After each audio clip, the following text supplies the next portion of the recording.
widely regarded as the greatest flute player of the 20th century. It's really difficult to know what separates the geniuses from the rest. All I know is that for some reason, he's on this planet to do good. With James Galway, there is a rare confluence of tremendous skill and ability. You talk to flutists, and whether they like the way he plays or not, they will say he is a phenomenon. He is so gifted. He has such a facility with the instrument that it's just extraordinary. Galway has the complete package, not just as a musician but as a communicator. He really tells it like it is. He's somebody who I think anybody can relate to. His crossover into the world of pop music shocked his peers, but made him a global superstar. James Galway has crossed all those frontiers and gone beyond because he's a world musician. There are not too many of them, but he's a world musician. This is the story of the boy from Belfast who shook up the classical music world and won.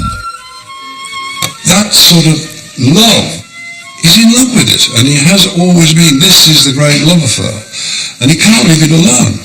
He's infatuated with it. His last breath will be blowing a flute.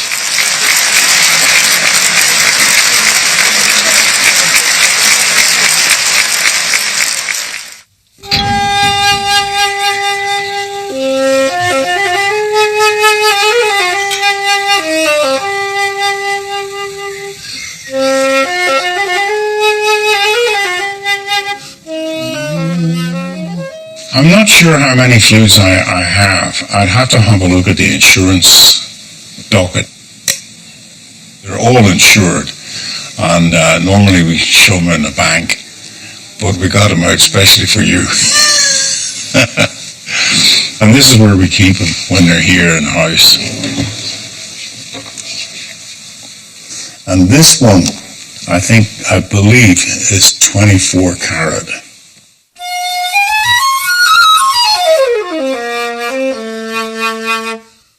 Known to friends and family as Jimmy, Galway has made Switzerland his home for the past 40 years. He's been married 3 times and has 4 grown-up children. For the last 20 years, Galway and his third wife, Jeannie, have lived in Megan. Their beautiful house overlooks Lake Lucerne, a long way from the streets of his childhood.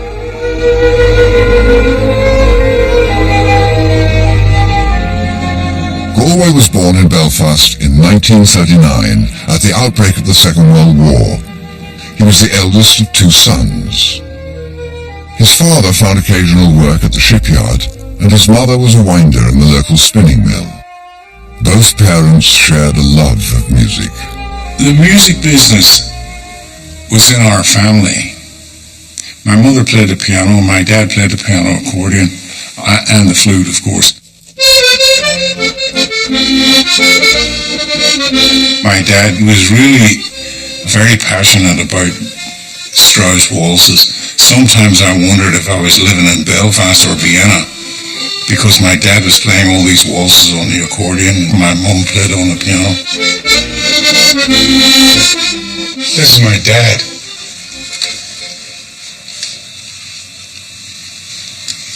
Well, I never thought about this before. I wonder if this is the bandmaster who would be my grandfather. My granddad was the flute player in the family at the time. He was the teacher or the bandmaster of a big band called the Apprentice Boys. But they ceased to function when Adolf threw a bomb on their band room, and that was the end of that. I decided I was going to learn the flute, but I wasn't going to learn it from my dad. Because at the age of 9, I thought I was 15 and was not talking to my dad. And so I learned it with my Uncle Joe, which was a much nicer experience. From very early age, James Galway was an extraordinary boy. I mean, he was this boy in a very working class, honourably poor background. But he just wanted to play. Well, that's odd, to be as dedicated to it. Not football, not When they play, when they talk of the spells, but what do they want to talk about? Music. The first stage when I learned with my Uncle Joe, he taught me all the marching band tunes, the first flute bands that we played in Belfast. And that was like the beginning for me. I thought this was great, get out there and play the flute with all these drums and stuff. The 1950s was a quiet time politically in Northern Ireland, and the flute band scene gave hundreds of young boys like Jimmy an opportunity to develop their musical skills. Saturday was always a big day because there we were free. One day we were walking down the high street and we saw this notice and it said Atlantic Records. So we went in. The proprietor, owner and promoter was Sully Lipchitz. And Sully took one look at us and said, "What are you guys doing?" I said, "Oh, we're just looking around." He said, and immediately he said, "Well, what do you play?" I don't know why he knew we played anything. We all said, "We played a flute." And he said, "Okay, sit down, I'll play your record." So he played us a record of the Berlin Philharmonic, which contains a huge flute solo.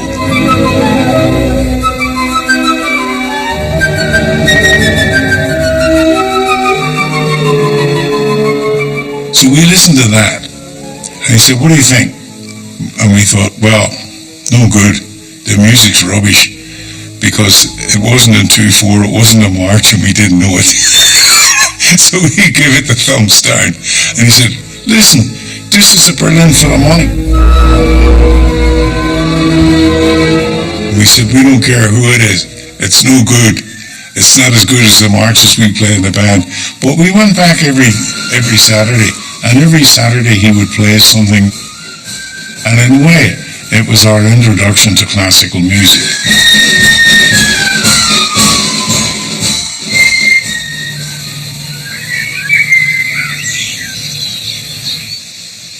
The perfect day in my house is when I wake up around about 7:30, 8 o'clock and do a bit of reading. Sometimes I read the Bible, study it, so that I know what I'm talking about when I encounter the heathens, the pagans, like my kids. Then in the afternoon I do a bit of practice, do a bit more reading, have dinner, watch a movie, go to bed. I think I've lived here something like, about 20 years. But I've probably spent 4 years all in all here, because I'm mostly on the road. People talk about this being an oasis of calm, but it really isn't, because as soon as you get home, you unpack all these suitcases and you're straight into learning something for the next tour. It's a full-time job being James Galway.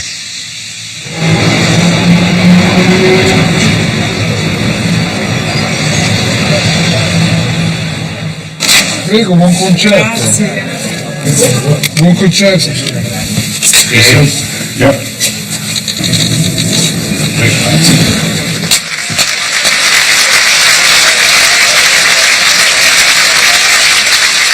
A lot of great flute music of the early 20th century was written by people like Debussy or Fauré. And it called for a very suggestive, impressionist kind of color palette. If you imagine a Monet painting, the way there's a lot of colors there, but they're slightly blurred and it's subtle.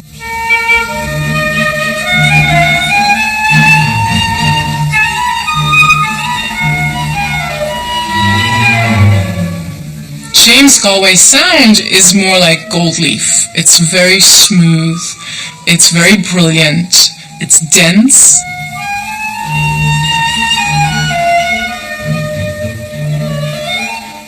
And it's incredibly even as well. Jimmy's sound is a combination of touching silk, but silk that has volume. Nobody else plays like that. And it's never changed. It's always been that way.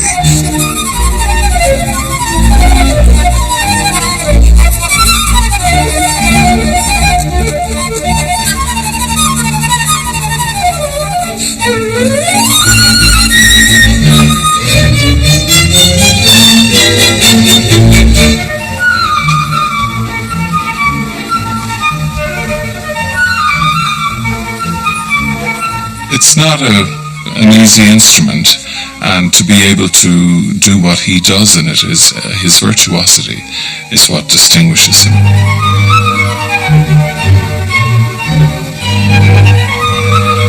Behind all of that is why we play music. We play music to communicate, and that's where he really puts the cream on the cake, because his music communicates so beautifully.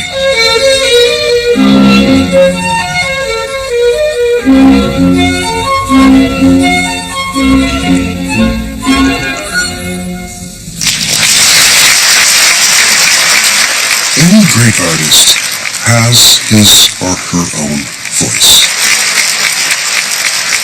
We go to hear them for that very reason. It's why we go hear Joshua Bell. It's why we go hear Renee Fleming. It's why we go hear Placido Domingo. For Philip is my son. He studied in Ireland, in Dublin. There are those unique people, those geniuses, as it were, in music, who show us something in the music, but we always know who's playing. My talent, I see it as a gift from God. There's no doubt about that at all. And having been given a gift, it's your job to look after it, to polish it, to make it shine so that other people enjoy it. And you make the giver proud.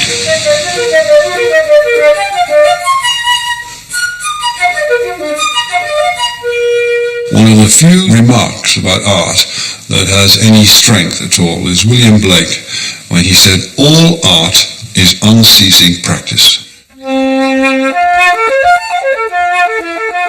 There is no release from this practicing.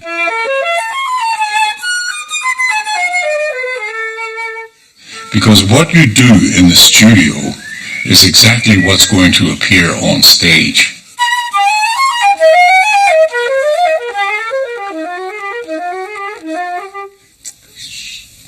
If you really want to impress everybody, if you really want to enjoy yourself, you have to practice. And you have to practice in such a way that you get better. There's no sense in practicing the same thing every day, doing the same thing and hoping it's going to get better. That's, I believe, a definition of madness. Breathing, breathing, breathing.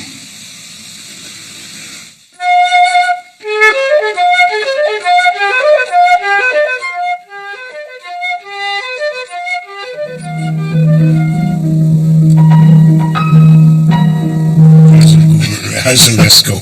Can you play something I know? What do you know? The sash. Jimmy's in London for a recital with pianist and fellow Belfast lad Michael McHale.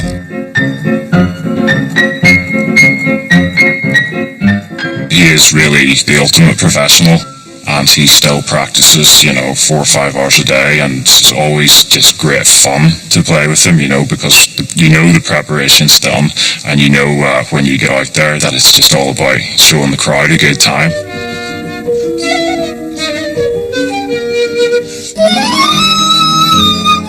Jimmy's classical music education began in earnest in 1951, aged 11, when his parents paid for lessons with Belfast music teacher Muriel Dawn.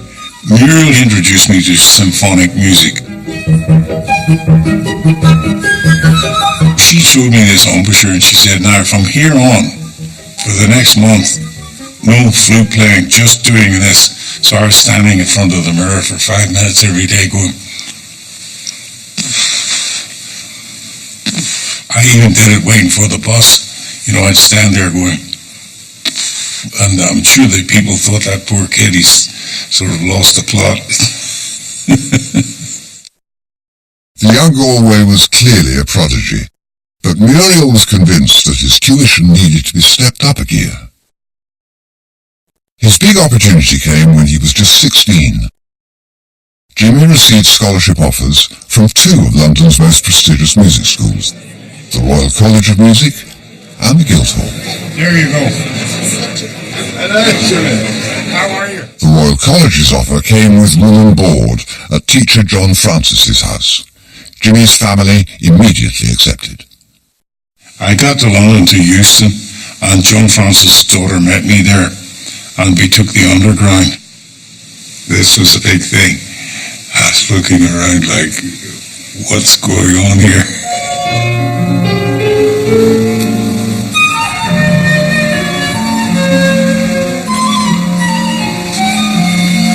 The difference was remarkable.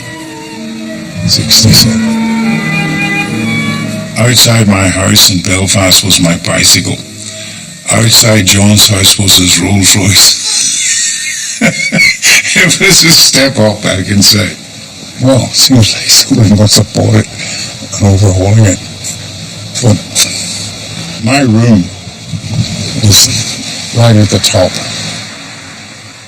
John Francis, when he was teaching me, he did one outstanding thing. He introduced me to Marcel Moyes.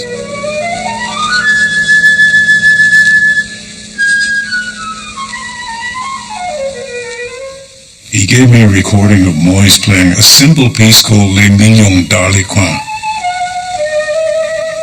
It was so great. And I thought, if somebody was singing this, that's how they would sing it.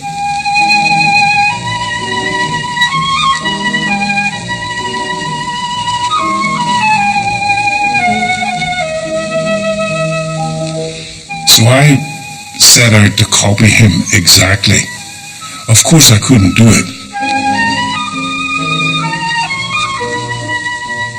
Years later I met Moyes, and in one lesson I said to him, "Did you ever try to play like Philippe Gaubert?" That was his teacher. He said, "Oh yes, all the time." I said, "And what happened?" He said, "Well, one day I decided Marcel Moyes is not so bad." You see, he made the step. He studied with his teacher, came to the point where it was no longer happening, moved on. And this is where he became an individual. He became Marcel Moyes. And this is when I listened to Moyes playing many things. I moved on and became James Galway. I met him one night at St Mary Abbott's school at the bottom end of High Street, Kensington.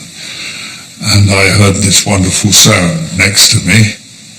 And we went and had a cup of coffee afterwards, and he has the charm of the devil, as you know, and almost at once we were very good friends, and he was round my house most of the time. I was mesmerized with him because he was 3 years older than me, and he could play the flute like the devil. I mean, it was amazing. And this is what I want to do. So everything he did, I tried to do.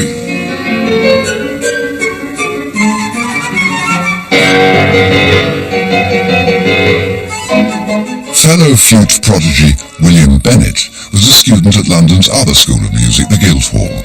His teacher, the renowned flautist Geoffrey Gilbert. I was always trying to persuade Jimmy to take lessons with Geoffrey Gilbert, who I was firmly convinced was the best teacher that there was. Geoffrey Gilbert, when I called him for lessons, he said, "Listen, I can't commit to anything until you are free from the Royal College of Music, then we can discuss it. But I don't want to be seen as enticing people away." I couldn't stay anymore with John if I was going to learn with Geoffrey Gilbert, so I had to move out from the family. They didn't take too kindly to that. Millicent was particularly hurt. But it had to be, you know. What certainly distinguished him was this burning ambition to rise to the top, to rise above it, to be the best guy on the block.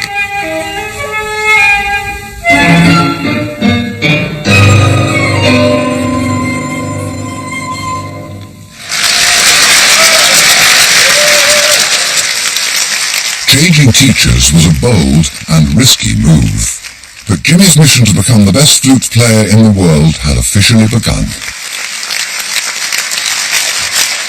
He graduated quickly from student to professional musician, and for the next 10 years, Jimmy made his mark at the highest levels of the classical music world in London. An early career highlight was playing with the London Symphony Orchestra under legendary American composer and conductor Leonard Bernstein. First flute. When the second flute enters, will you drop?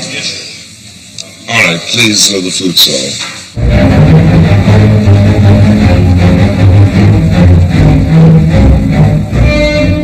The performance was recorded in London's Festival Hall.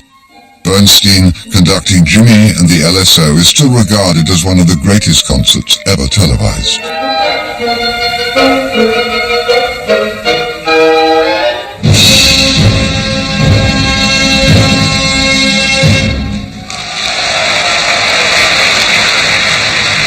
London is where I got on the map.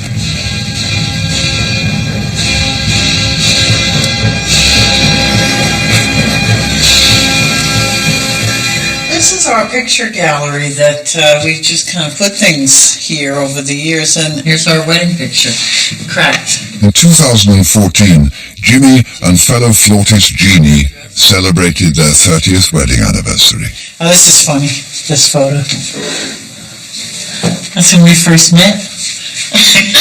1978. They first met when he was playing some concerts in her hometown, New York City. I have to tell Antonio when we're leaving tomorrow. 4 o'clock rehearsal. He came in with this energy, and he opened up this briefcase and had a gold flute. And no one had gold flutes. And he picked up the flute and he played Carmen Fantasy, and we were like, I said to my girlfriend, do you think we should invite him to come out tonight with us? So I walked right up to him and said, excuse me, would you like to come out with my girlfriend tonight to the pub to have a hamburger? And he said, sure. Excuse me, going, I want to just do a few things. A few years after they first met, Jimmy found himself back in New York on tour. I was playing in the orchestra at Carnegie Hall, and I left, and I'm at the backstage door, and who walks in but him? And he remembered me, and he got my number, and he called me up and invited me to lunch.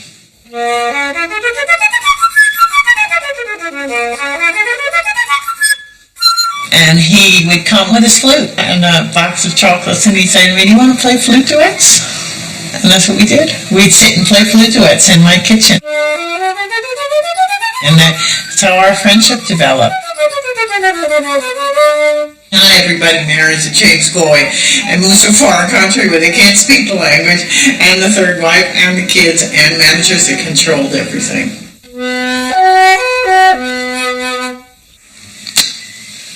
I did so much practice yesterday, my lips feel like I've been in a fight. Nice. Yeah, very. Come on.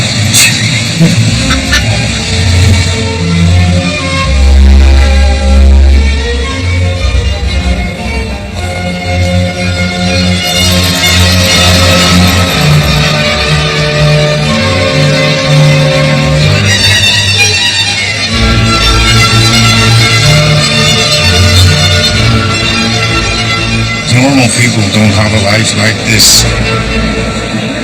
I often used to think I was like a modern type gypsy. You're doing it all the time. You're all the time working for something. There's no such thing as free time.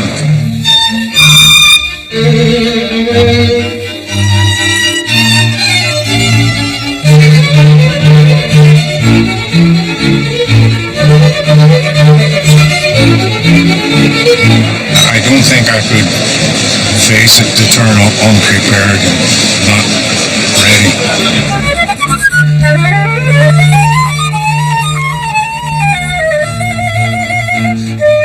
No, no, because it's here.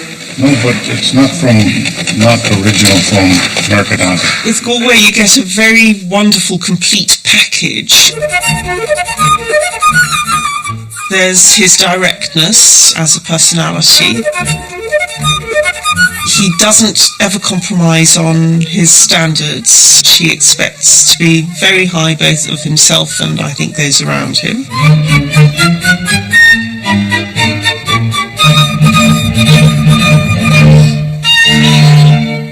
It's too much. Because I'm sorry. There's a sort of fearlessness, a confidence, a determination that he's going to win through, and I think he always does.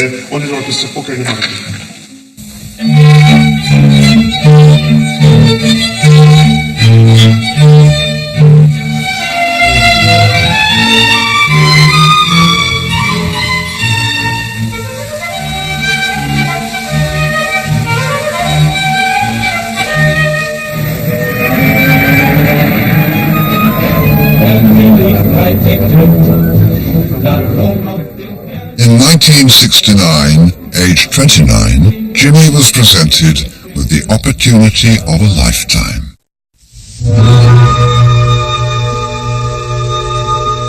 An audition with the world's greatest orchestra. The Berlin Philharmonic. Under world-famous conductor Herbert von Karajan.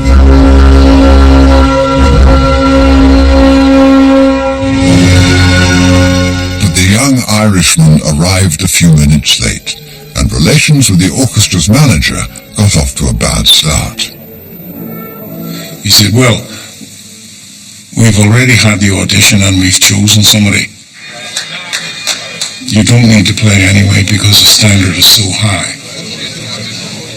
So I told him, if you had any manners at all, you would hear me play because I came all this way. And he replied, yes, but we will pay your fare. I said, I know that. It's in an agreement signed by somebody in your office. Then he disappeared, came back and said, the maestro will hear you. So I walked into the platform where there was a grand piano, and the orchestra was sitting in the stalls, the whole orchestra. I then said to the piano player, can we play the Eber concerto? He said, no, this is not a piano audition. Play a Mozart concerto. So I played a D major concerto from memory. Bitte nicht dort drüben sind die. Then he said, you're now the solo flutist of the Berlin Philharmonic Orchestra. When can you start? Alle Oberlehrer, das genau nach eins wollen. I said, well, I'm not going to start because nobody said, hello, welcome, thank you, how are you? You want me to play with people like this? And I just left.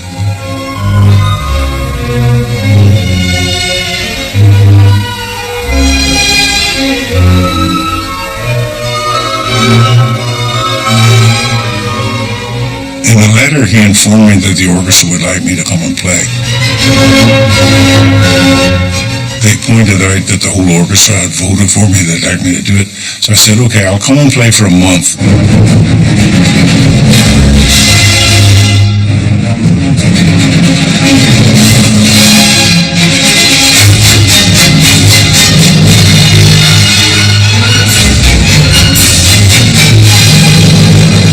It was the most amazing experience in my entire life. This was something different. This was a really great orchestra. When he got the job at the Berlin Phil, it was terrific for people in London. Everybody felt very proud of him that he'd got there. And also the stories around it made it even better. The mixture of virtuosity and obstinacy, and always being his own man. Karajan was a legend as a conductor who brooked no criticism. He was a kind of Gauleiter, a musical Führer. I was the only person in the orchestra to whom he referred with a Christian name. He always called me Jimmy, all the time. For 6 years, Jimmy toured the world and made numerous best-selling recordings with the Berlin Philharmonic. For most musicians, being principal flute with the great Berlin Philharmonic would have been the high point of their careers. But not James Galway.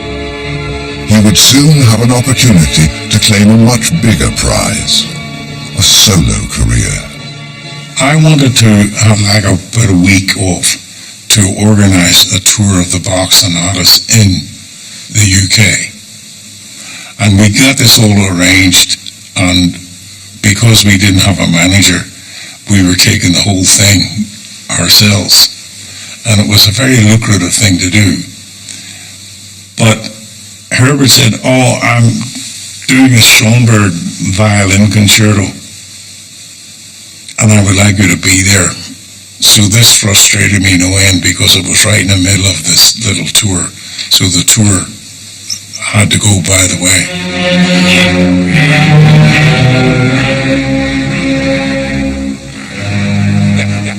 Came to the day, he announces to the orchestra, "We're not doing the violin concerto, we're going to do Mozart, A major piano concerto." I mean, I could have killed him, I tell you. I would have killed him if nobody was watching.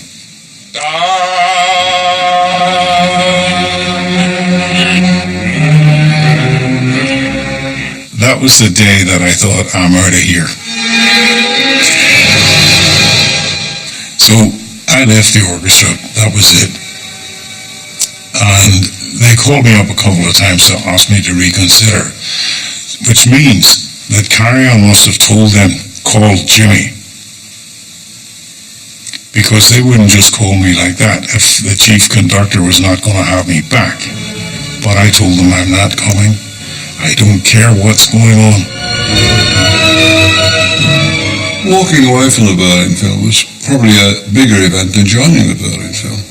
Because getting in, well, he was very, very good. He was always going to have a chance. Walking away, because Carry-On wouldn't give him a day off. He thought, come on. Despite Jimmy's unerring self-belief, building a successful career as a solo flautist was never going to be easy. For him, I think it would have represented an incredible leap of faith to launch himself out of that orchestra and that very special job into a career that was far from guaranteed at that time. The flute is not an obvious instrument for success. It doesn't plumb the great depths of the soul in the way that the fiddle can or the way that the piano can. He must rue the fact that neither Brahms nor Schumann nor Mahler nor Strauss nor Wagner, they all wrote wonderfully when they were writing for the flute inside the orchestra, but none of them wrote music for solo flute. And that is a terrible difficulty for a flautist. What am I going to do? What am I going to play? How can I show people what a heart I've got, what soul I've got? Undaunted, Galway pressed ahead. In his first year as a solo artist, the determined Galway played over 100 concerts. I think I played everything that was written for the flute. Every flute concerto, I dug it up and played it. For Galway to take that step and decide to make a career as a solo flutist was certainly bold and brave.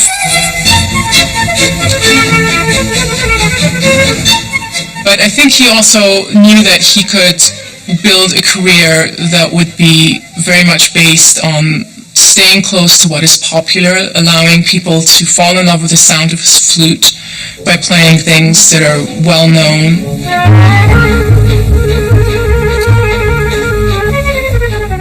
As his popularity grew, television gave Jimmy an even greater platform.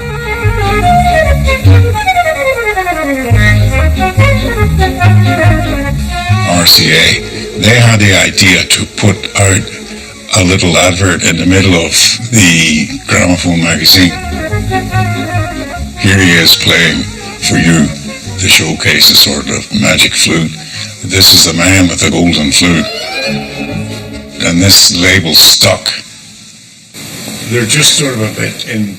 I think the man with the golden flute it's a great marketing strategy, but it's not very helpful in capturing an artist. Have you been very busy? Yeah, It ties in with the idea that he has created this persona, whether he wanted to or whether it was in some way forced on him by marketing advisors, of somebody who is incredibly positive and who can give something positive to the audience. Wonderful. Prime Minister, such a pleasure. Wonderful to meet you. Yes, excuse me, James. James, very, very nice to meet you. Nice to meet you too. That was, so this is the essential warm-up. Yes. There's almost this guarantee that you're going to come away from a James Galway concert with a smile on your face. Yesterday, and then... For better or worse, that is how James Galway is perceived. And where is home? Switzerland. Switzerland, right. And you've been to Can't afford to live here. Oh, right. Well, helping, the tax rates are good. With all these Russians, you know. Oh, yeah.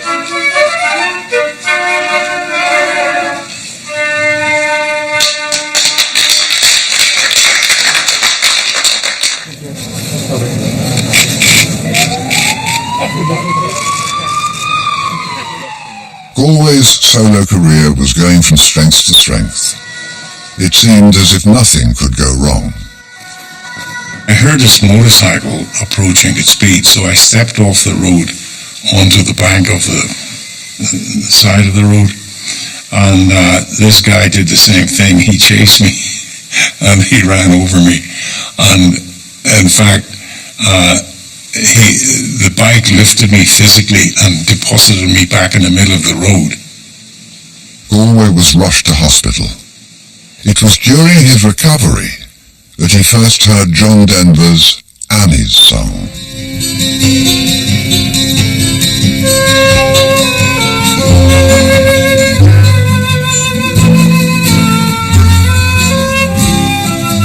It had a particular poignancy for Jimmy, as his then wife, who nursed him through his recovery, was also called Annie. In the event of an accident, it brings people towards God or their higher power.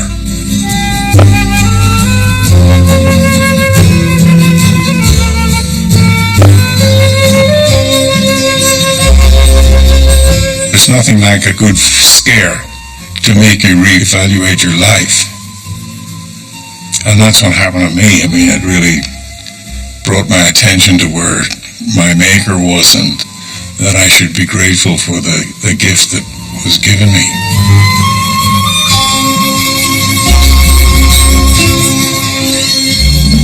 Annie's Song was an instant global hit, and Galway became a household name across the world. When I recorded Annie's Song, everybody thought I'd sold out. I mean, not everybody, but just a few of the more snooty type of critics which exist all through time. But in fact, I hadn't sold out at all. I was just doing what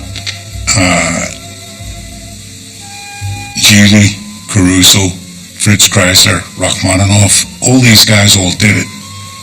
They all crossed over it. And the fact that I did it on a flute seemed to get up their noses a bit.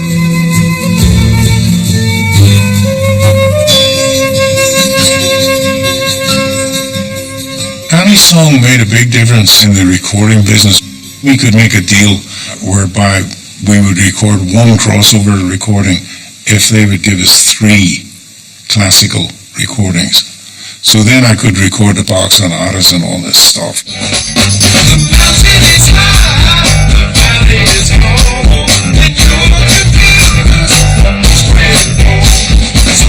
Jimmy now embarked on his first American tour. He kicked off with 3 concerts in Los Angeles' legendary venue, the Hollywood Bowl.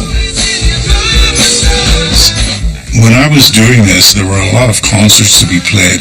I mean, I would go to America for, let's say, a month, play 20 concerts and come home with a whole stack of money.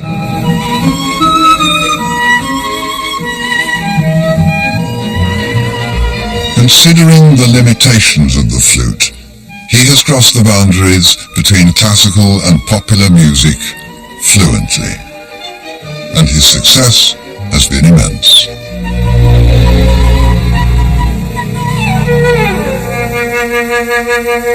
My next guest is that rarest of entertainers, the classical musician with the appeal of a pop star. His recordings of the classics have sold in the millions. He's also had a record in the top 10. Today, he's the world's best known and finest flute player. Ladies and gentlemen, Mr. James Galway.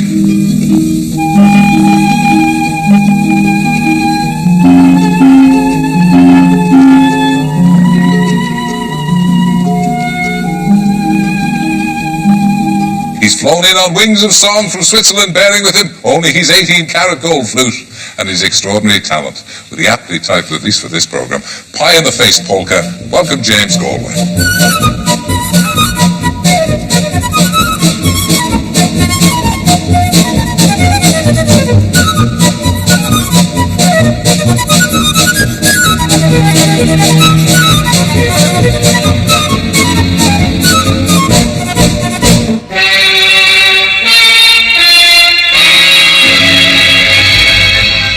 This is your life, and yes, this is Eamon Andrews behind this temporary beer. Now, the reason I'm a busker for the next few minutes is that the man I'm after in real life did busking for a time.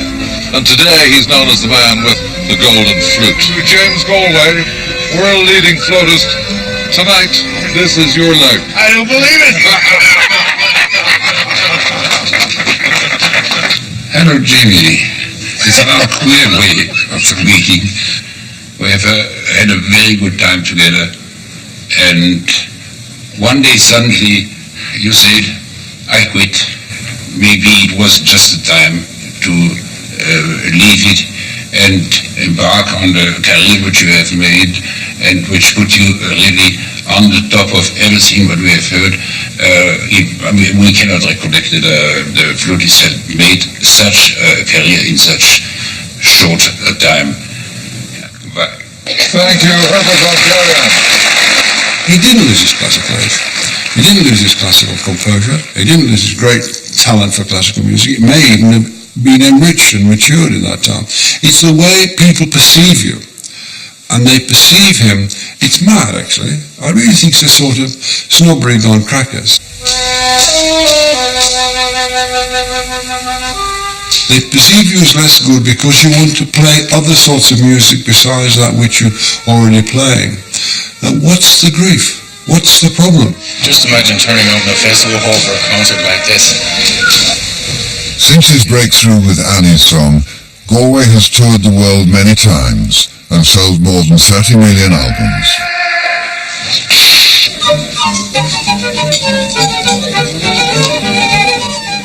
He was one of the first Western soloists to regularly tour China, Japan, and the Far East.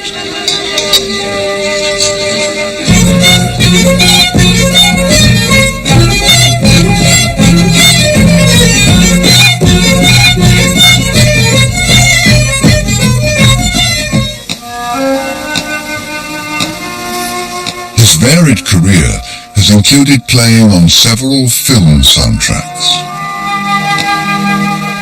including the Oscar-winning film Lord of the Rings: Return of the King. It's all the end of the trilogy here, all emotional.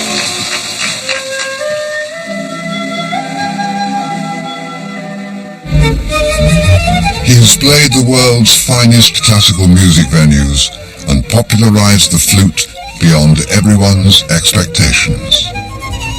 A knighthood bestowed on the maverick Belfast man in 2001 confirmed Sir James Galway's elevation to the pantheon of musical greats.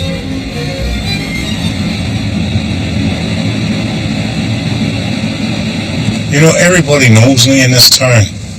You know, the other week I was walking along here and a guy, he looked like he'd just been digging up the road. He walked past me and he said, James Galway, world's greatest flute player. And then I saw him about 2 weeks later and he just nodded and saluted.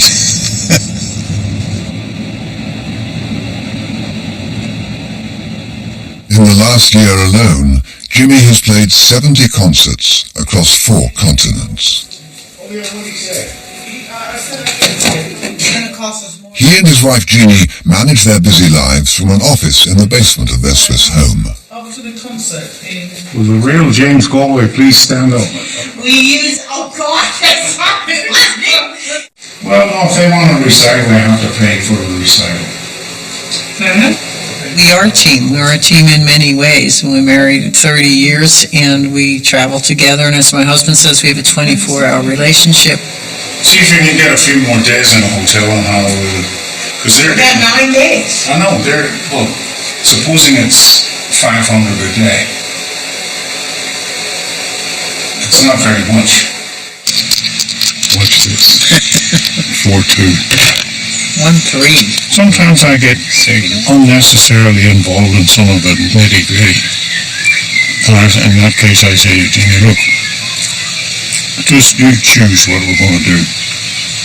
We think it's a much better way to do than a manager who would just have you on the phone that says, are you going to do, here's your schedule. When the promoters tell me what to play, usually I cancel the concert. Because I don't want to be bothered being told anymore. You're incredibly worried. It's a real tough decision. Yeah. If it was just playing the flute, I'd be fine. Well, it's just wear your purple suit. You're all right. It's easy. Jimmy is getting ready to play his hometown. A rare treat. Wager. Like a bananas, Antonio? Okay, Antonio?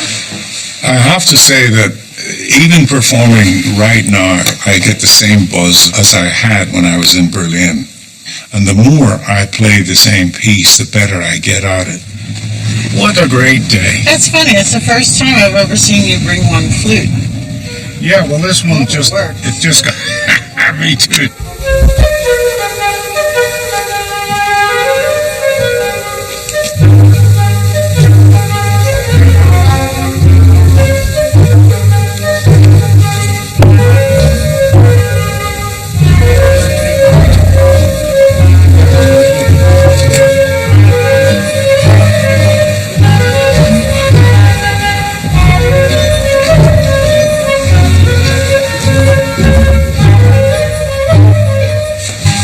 Going to play the whole concerto, or just one movement? I think the whole one. Not the whole thing, yeah. But then I have to ask you, for these plays, can we ask the cellos and basses staccato? Sorry. Go ahead, take it. No, it's not important. You don't know. It's another conductor. I have done Speak with him. Herbert one guy. Galway's ability to almost hide his breath is stunning and virtuosic.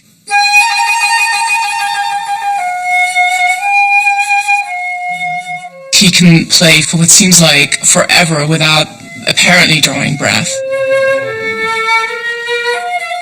And he can spin these gorgeous legato lines with this pure, gleaming sound that has very little of the human breath in it. If we can get them to play this more... So that they seem to be as smooth-flowing as in a really great opera singer. I remember doing Flight of the Bumblebee with him, and it was as if we were out to set a track record here. The idea was, I can play this faster than anybody else and still get all the notes, and he did. But virtuosity also encompasses matters like breathing, phrasing, the whole package. To me, that's what makes him so unique.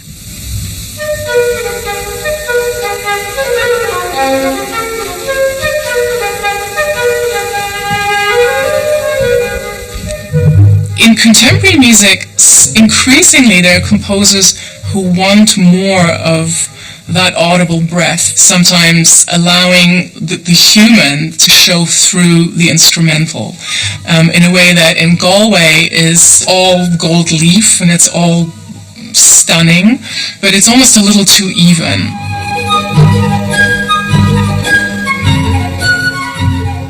There's something very expressive about a player who will hold a long note with no vibrato and then just at the very end give a little flutter, as if to sort of say, I'm insisting on this note, or I'm yearning, or I'm pleading with this note. So there's something to be said for not being as evenly brilliant, vibrant, and gleaming as Galway sound is.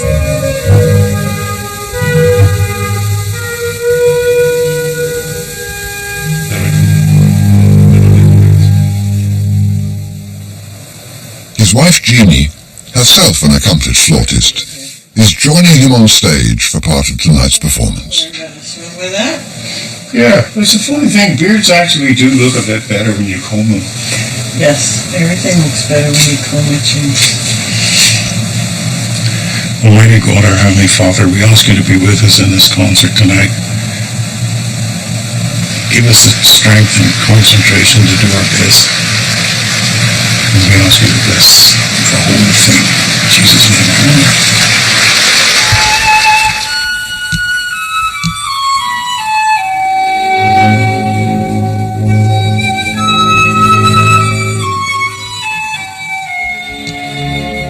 Preciseness he has between the rhythm and the tonguing, and then he has the expression, and he just leans on that a little bit. It's just this musicality that just flows, and then taken on an instrument that I know personally what challenges it brings. I'm amazed. It's like the first time, really.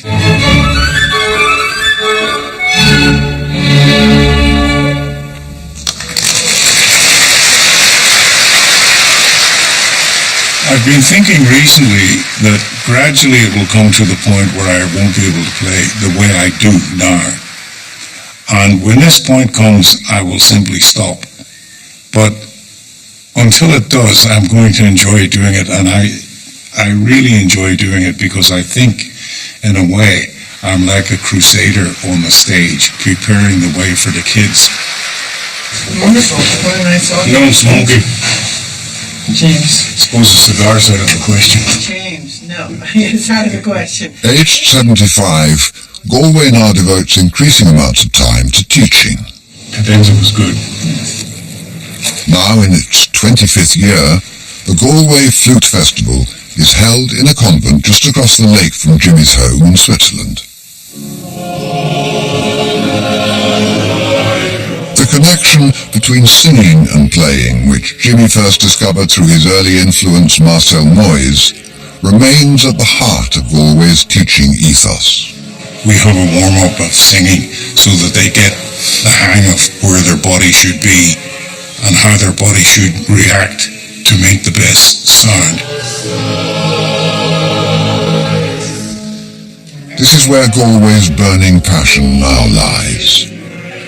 Passing a lifetime of experience and knowledge on to the next generation of top-class flute players. It's the job of the teacher to teach them how to get to the next level, what to do. How are you going to make this happen? How are you going to play the Martinus Sonata better so that it actually sounds better? This is something he's done for a very long time. Each one of them doesn't want to imitate him. They can't imitate him. They have to learn how to be themselves. Good posture breeds good breathing, right? If you don't have it, your breath is not going to work. Here we go. Breathe in. It's very important that we leave a mark.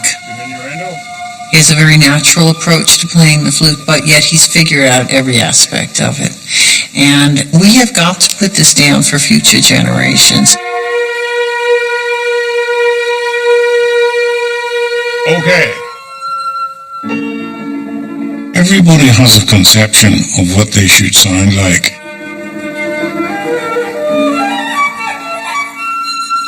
And I have my own conception. It's based a lot on listening to singers, because when people sing, they form the tone, they form the sound.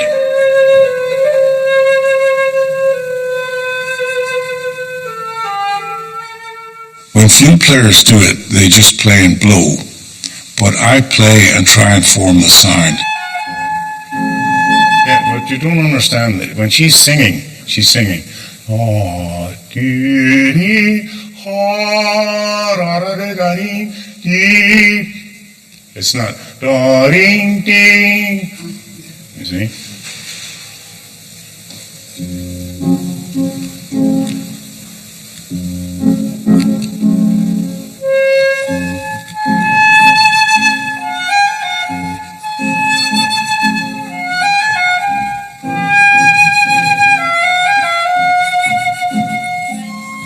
You know, something like this.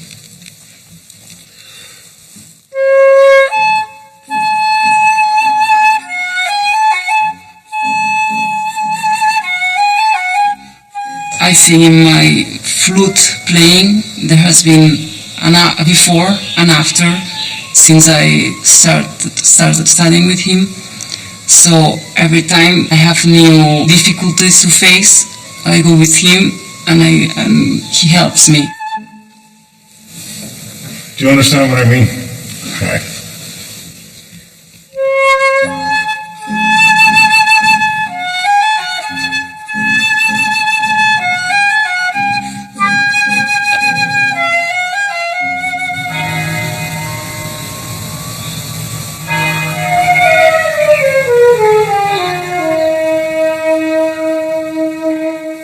Okay, let me hear it again. Play the first note, top F. My legacy, as it stands, is recorded on 64 CDs.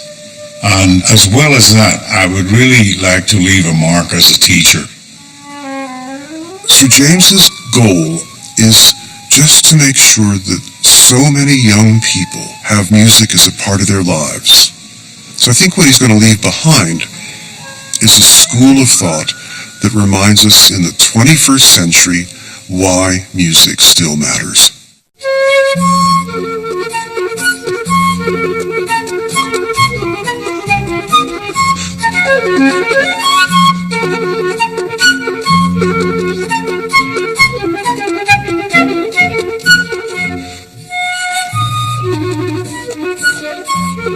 Looking at my career and what it took to get there is an interesting thing to do from time to time.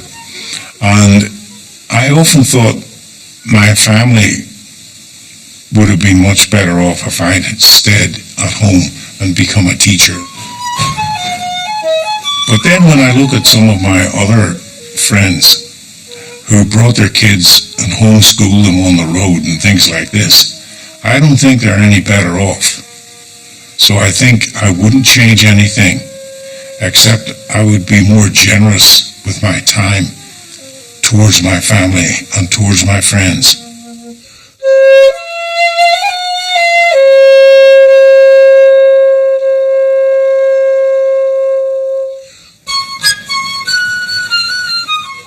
Jimmy's in Dublin, where he's about to be honoured with a Lifetime Achievement Award. I'm delighted to be here with you this evening.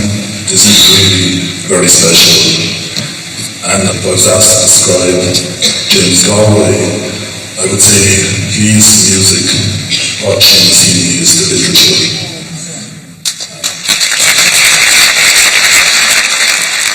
I do not believe we will ever have another Jimmy Galway. He's too unique a presence in so many different ways. James Galway, flautist, is something that will be remembered as one of the main features of musical life in the second half of the 20th century and right on now until 2014, 2015. Here it is, the greatest tune on earth. He's created an individual sound which marks him out as one of the great musicians of the age.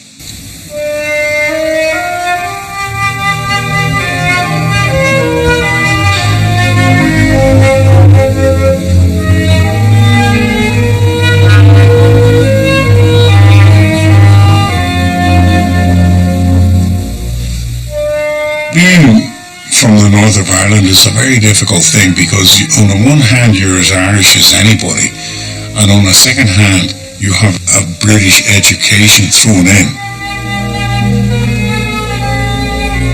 it doesn't stop me enjoying the Irishness that I've inherited.